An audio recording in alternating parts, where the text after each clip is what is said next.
Good day everyone! For today's discussion, we will talk about product-oriented performance-based assessment. My name is Harleen Luder, together with my partner, Ms. Sofia Gukong, that you will meet later. And we are your reporters for this video discussion. For our intended learning outcomes, at the end of the discussion, the learners will be able to describe the key components of product-oriented performance-based assessment. Compare and contrast the advantages and disadvantages of using heuristic and analytic rubrics in assessment. And design a product-oriented performance-based task in the field of specialization and a rubric for assessment. Performance-based education poses a challenge for teachers to design instruction that is task-oriented. The trend is based on the premise that learning needs to be connected to the lives of students through relevant tasks that focus on students' ability to use their knowledge and skills in meaningful ways. Something related to authentic assessment, right? This is because performance-based education and authentic assessment go hand in hand. Mag-partner yun sila. Because when mag-talk ta about performance-based education, we're really talking about a type of education that uses authentic assessment. In this case, performance-based tasks kay syempre nag-require og performance-based assessment in which the actual student performance is assessed through a product such as a completed project or work that demonstrates levels of task achievement. So kani di ay ang performance-based education nag-require ni student to actually do something like giving a presentation or crafting scrapbooks. Nakita teachers need to assess their performance on what they produce. Therefore, ang goal di ay ni product-oriented performance-based assessment kay mo-help ni teacher sa pag-assess sa product sa mga students. So first, we have the product-oriented learning competencies. Student performances can be defined as targeted tasks that lead to a product or overall learning outcomes. Product can include a wide range of student works that target specific skills. Let's think of it this way. Si teacher mag-design og task for students that have a specific goal, and it is to create a product that demonstrates learning of the students. The task na ipabuhat ni teacher is not just random things. Dapat this is carefully chosen to target specific skills for the students. Now, how do we know if the student has mastered those skills? Diri na mo suits rubrics. Using rubrics is one way that teachers can evaluate or assess student performance or proficiency in any given task as it relates to a final product or learning outcomes. Si rubrics ang mo-help ni teacher para ma-assess og fair and just ang product ni student. So we have now learning competencies. Learning competencies are like stepping stones on a path toward mastery.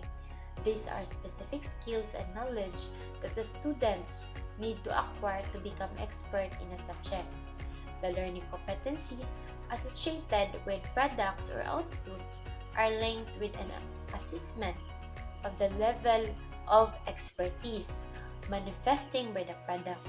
Thus, product-oriented learning competencies targeted at least 3 levels. So we have the nurse or beginner's level, we have the skilled level, and the highest level we have the expert level. When we talk about product-oriented learning competencies, we're looking at how those skills are demonstrated through the product students create. For the first level, we have the nurse or beginner level. The student demonstrates basic understanding by creating a product na i-meet lang ang minimum requirements na gihatag ng teacher. Si student mag-focus lang sa mga fundamental aspects sa task. This level shows the student can achieve the core objective. Next, we have the skilled level. The student goes beyond the minimum requirements. So, dali na mag-add si student o mga features and functionality na pwede maka-improve sa product quality and effectiveness. These demonstrate a more advanced understanding and ability to apply skills creativity. And for the highest level, we have the expert level. The student produce a high-quality product that not only meet all requirements but also nag-excel sad in terms of aesthetics and overall presentation. So now we are down to task designing. For task designing, natay 4 na dapat i-consider. First, we have the complexity, we have the appeal, creativity, and last, the goal-based. For the complexity, the task needs to be just right level of difficulty. Dili sad nato palabian og simple because maka-cause ni siya boredom sa students. And dili sa dapat complex ra kaayo because this will cause frustration sa mga students. We want to find the sweet spot where the task is challenging enough to push students to learn but not so difficult that they will give up. So for the appeal, a good task draws attention and makes them want to participate. So, dapat engaging and motivating para mo spark ang ilang curiosity and ma-encourage sila para mo explore in their own ideas.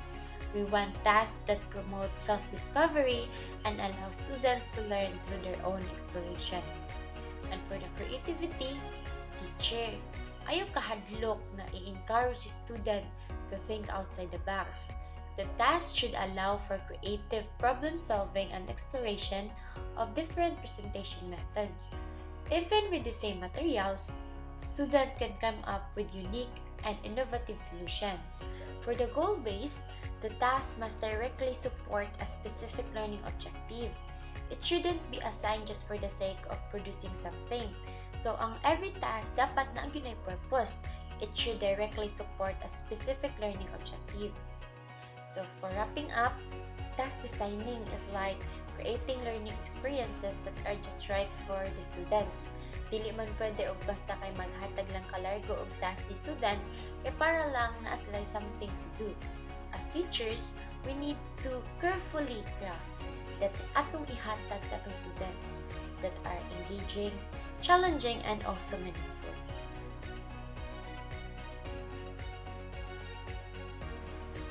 Third is the scoring rubrics. Scoring rubrics are descriptive scoring schemes that are developed by teachers or evaluators to guide the analysis of the products or processes of students' effort.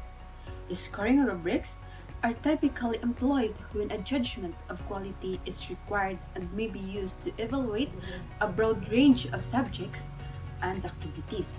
A rating system by which teachers can determine at what level of proficiency a student is able to perform tasks or display knowledge of a concept. So, ang scoring rubrics is mo siya ang tool na gigamit sa teacher or evaluator to rate as a specific task or performance task or activities na ilang gihatag, which is the students na mo inhimo is the development of scoring rubrics goes through a process. First, entails the identification of the qualities and attributes that the teacher wishes to observe in the students' outputs that would demonstrate their level of proficiency. Second, a decision has to be made whether a holistic or an analytic rubric would be more appropriate. Third, identification and definition of the criteria for the lowest level of performance. Last is test whether the scoring rubrics is reliable by asking other teachers or evaluators to score the same set of projects or outputs and correlate their individual assessments. The criteria setting. Criteria for scoring rubrics are statements which identify what really counts in the final output. Here are the most often used major criteria for product assessment. We have the quality, creativity, comprehensiveness, aesthetic, and accuracy. Let us differentiate the general versus task specific. General scoring rubrics contain criteria that are general across tasks. So the advantage of the general scoring rubric is makagamit siya of same rubrics but different tasks or different activities. While the disadvantage is the feedback may not be specific enough. While the task-specific scoring rubrics, this is the criteria are unique to specific tasks. So the advantage of this task-specific scoring rubrics is it is more reliable assessment of performance on tasks since specific man siya unlike sa general nga gi-generalize na so. While the disadvantage of task-specific is difficult to construct rubrics for all specific tasks.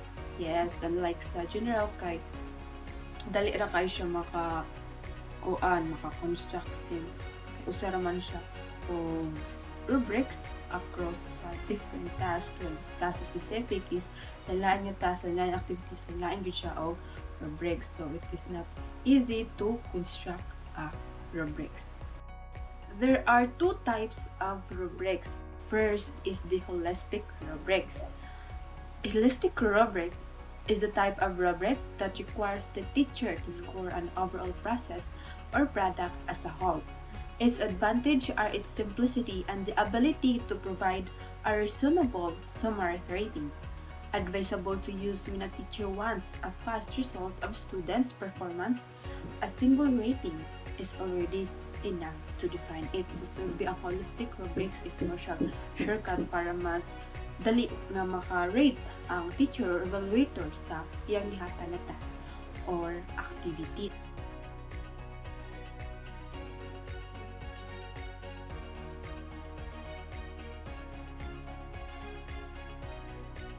Next is analytic rubric. Analytic rubric is a type of rubric that provides information regarding performance in each component parts of a task, making it useful for diagnosing specific strengths and weaknesses of the learners. Very useful when the teacher wants to provide diagnostic information and feedback for the learner and is more useful for formative assessment during instruction.